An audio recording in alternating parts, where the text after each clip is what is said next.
Fine. Let us begin. All right, we're on page 288 in the bilingual edition, which is in the middle of Siman Kuf Chaf Daled. Siman Kuf Chaf Daled is kind of long.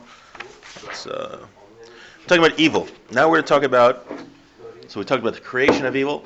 We're talking a little bit about the purpose of evil and why evil is actually for our benefit in the end. Okay. Yes, shocking, right? Very shocking. I knew that. Oh, please. Deliver the shear. I will eat the cookies and you'll give the shear. Okay. Ubichlol hakonios, one day. Hu inyan harash zacharnu. Part of the mechanisms that we talked about is evil. Va'amnon. Harad mitzad atzmo. Hara mitzad atzmo. Levado. Eina el kilkulim. V'hafsedim v'hashchasa. Evil, in and of itself, is bad. It's destruction. It's deficiency. And it's kilkulim. Messes things up. Achim shar hakonios. But when you look at the bigger picture, with evil and all of the interlocking systems that Hashem made. Adrab, on the contrary, mimenu nimshach to'elos la'adam atzmo. There becomes a great purpose for evil, for a human being. Kibot tole kol hazechus u'metzias havoda, because it's through evil that our entire service of Hashem exists and all the merit and reward that we get.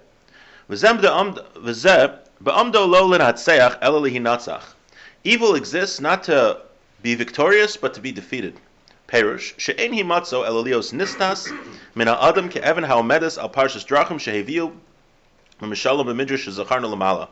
Evil exists like a stone which is in the middle of an interchange, middle of a fork in the road, and you have to chip it away little by little until it's totally gone. This is something we mentioned earlier. Evil exists in the world so that human beings, little by little, can chip away at it, so that eventually evil is destroyed, and then we get to Mashiach and Olam Haba and all of the good things. But it's only through the evil and through the destruction that we can get to this point. V'tira, and see, ki hara nivrli batel. Evil was created to be destroyed. V'yesh laden bo b'shnei drachim. There's two ways to look at it. Mitzad himatzo and mitzad hibatlo. When it exists and its purpose of being destroyed. Perush, mitzad haschalo, mitzad hasof. When you look at it through the beginning and through the end. Mitzad haschalo hu ravada. When you look at evil at the beginning, for sure it's bad. Very bad. Ach mitzad sof, but in the end, gam zelatova. This will also be for good. Which is also like Hanukkah. Hanukkah was only through the darkness of Hanukkah and through the darkness of Yavin and the Greeks that we could come out with more light. We wouldn't have gotten the mitzvah of mitzvahs of Hanukkah, lighting the menorah, and the new light and our new connection that we have with Hashem, if it wasn't through experiencing the darkness of Hanukkah. So too in life in general, that certain times in life, well, first of all, in our own lives, sometimes you go through a difficult period where evil things seem to be around you and you have to overcome them, and you realize that after you conquered the evil, you're on a much greater place than you were had you never experienced that darkness. So too, with humanity as a whole, that it's only through the darkness and through the evil that we can come to the light. And now he's going to talk about the various benefits of evil. It's actually in the Rav Chaim Friedlander edition, one of the notes, he lists 5 things that he's about to say now, but it's just very succinctly, he puts it there. It's very helpful. Even now, we look at our human history now, and evil is very powerful. Good will come out of it. Because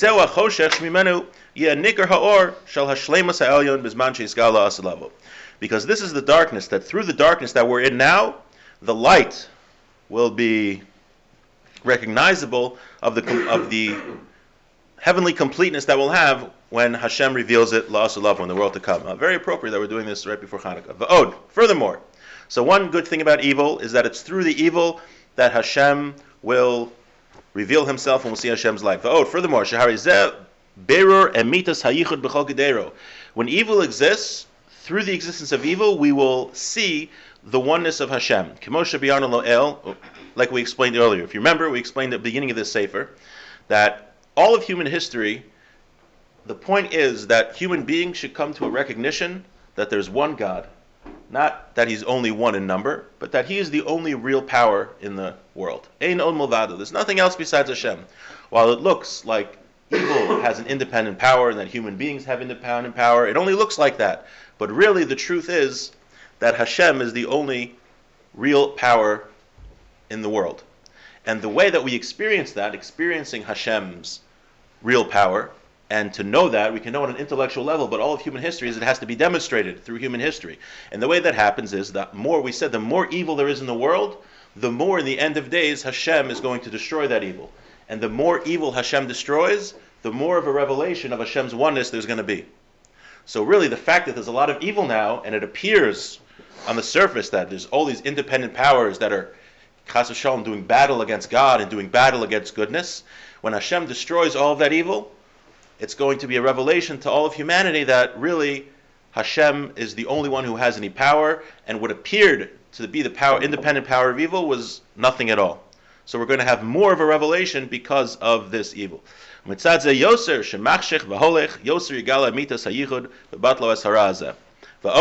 another benefit of evil.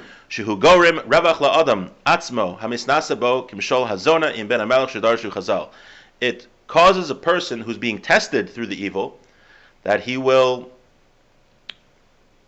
get benefit from it. If a person is tested, he's overcome with evil, that he should do a sin or something, and he doesn't do it, he gets a tremendous reward.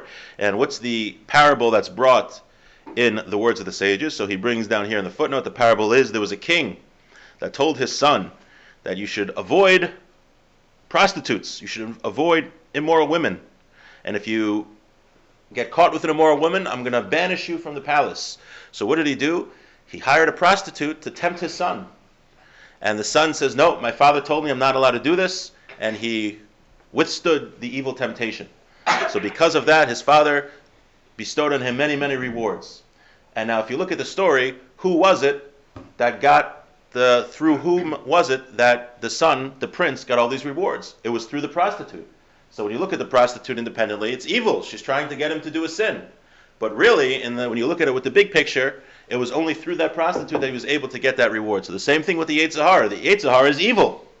But in the end of the day, when we overcome the Yetzer Hara, then we're going to look at the Yetzer Hara, that's really the reason for us for getting the reward in the first place. When a person does his service of Hashem, he rectifies the entire world, and he removes the deficiencies which exist in the world, and he becomes a partner with God. When a person overcomes evil, Hashem made the world, and when we overcome evil, we rectify the world. So we become like a partner with Hashem.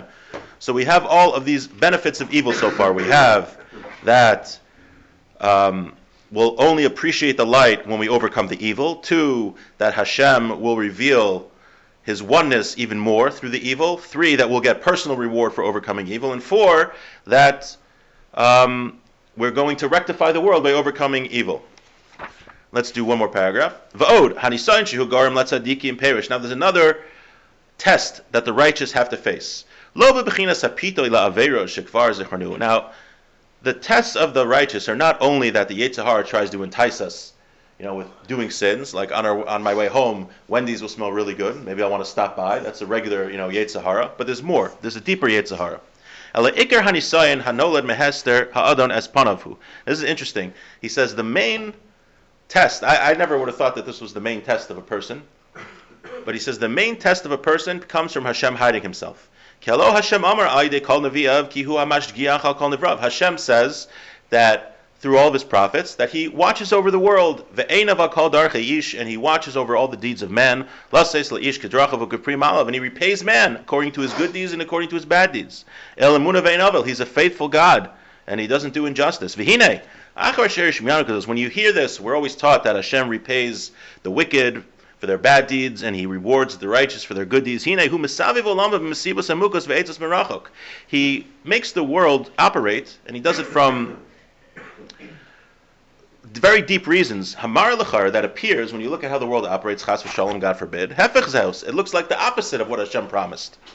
It looks like the world is just happenstance. There's no rhyme or reason. You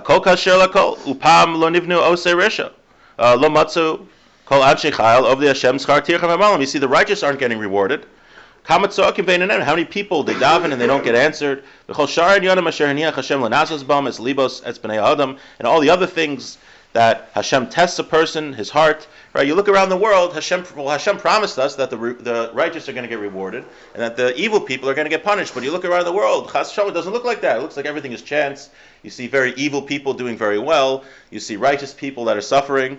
And he says that this is actually the Iker test. This is the main test for a righteous person. This is what King David said, Va'ani kemat natoi raglai ki kinesi b'halalim. When I saw the tranquility, where did it start? My feet were almost turned astray. I became jealous of those who indulge themselves in wicked foolishness. When I saw the tranquility that these wicked people enjoy. So this is a very famous old question of Tzaddik V'Ralo. Why do righteous people, bad things happen to them? Why do good things happen to bad people? Such an important question that Moshe Rabbeinu asked. Moshe Rabbeinu asked Hashem, why does that happen? So it's something we've talked about before, but he's saying that that's the main test. The main test is living in a world where we see that Hashem is hidden and we don't see the righteous people getting rewarded. That's a very big test for people. Now, intellectually, just to review something we've mentioned before, now, why is it that the righteous people suffer and that evil people get rewarded? So there's a few reasons the Ramban discusses in the Ramchal. One reason is that, first of all, you look at somebody and he seems very righteous and he's suffering. The first thing the Ramban says is kind of logical. You really don't know how righteous a person is because you don't know. You're never with him 24 hours a day. You don't know what's going on in his head. Maybe he's not so righteous. That's the first thing. Number two, let's assume he really is righteous. It could be that everyone has to get rewarded for all their deeds. So a righteous person, it's better that he suffers for the few sins that he did in this world so that he can have total reward in the next world. That's the second thing he says. So yeah, really 90% of the things he does is mitzvahs, but 10% he's got to get repaid for, so it's good that he suffers in this world. Number three, he says that it could be that people are gilgulim. This is not the first time that our neshamas were down in this world. So it could be there was something in a previous life that he has to rectify in this world.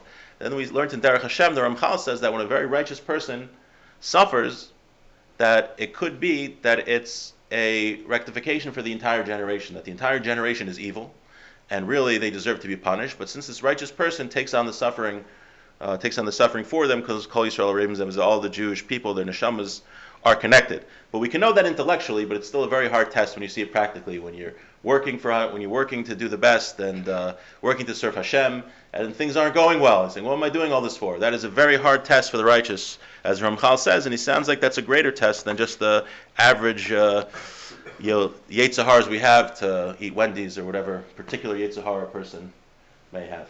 Okay, we'll stop here. Shkar.